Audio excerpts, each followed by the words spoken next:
Hey, I'd actually like to take a moment real quick to talk about something I really enjoy.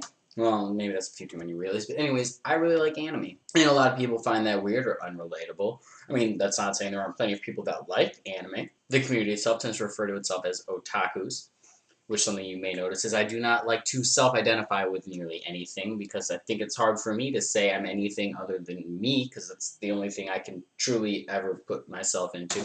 So anyways, this is kind of how it started because, to be honest, for the longest time I was like, animes are kind of weird. I don't really get it.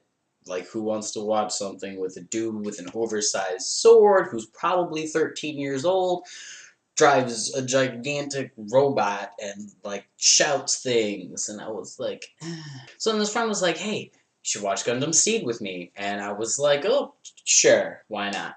And as I was watching it, I watched the sort of adventure of Kira, which in the beginning they were talking about, I think, college or something. So I did have the impression they were slightly older than like 12, but at the same time they do appear to be young adults, pretty much teenagers. So, but he sticks through. He is against fighting and he is against war, but he does so to protect his friends. And a lot of the themes of a lot of the main characters I really enjoyed, and I thought they were pretty adult and pretty interesting. They made very well developed characters.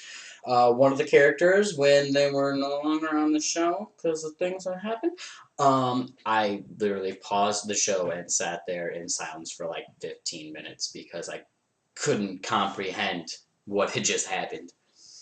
And then from there, I ended up watching Full Metal Alchemist, which Full Metal Alchemist is pretty interesting because it does center around a 14 and a 15-year-old boy, but it doesn't just glance past that as though this is something that's completely okay and normal in their society. In fact, there are many moments where that sort of notion is checked and they're like, why are we letting these kids run around and do this? This is not kid stuff. And not to mention all the characters that they develop into that show are very well realized. I feel like there's a lot of human elements in all of those characters, and there's so many mind-blowing, staggering moments in that show. I've yet to see Brotherhood, so don't quote me on that one. And then from there, I watched the anime Mushishi, which I found absolutely amazing. It was extremely artistic. I loved the music in it. I liked the art. I liked the characters. And it's not something that's like an oh experience. It was just a very good, relaxing experience. Like buying and reading a really good book on poetry. So all of these various experiences got me to where I am today, where I can sit down and watch an anime and thoroughly enjoy it, and I would consider myself someone who does watch animes, though I doubt I would really call myself an otaku, but, whatever. So maybe it's not your thing and you don't like animation, totally get that.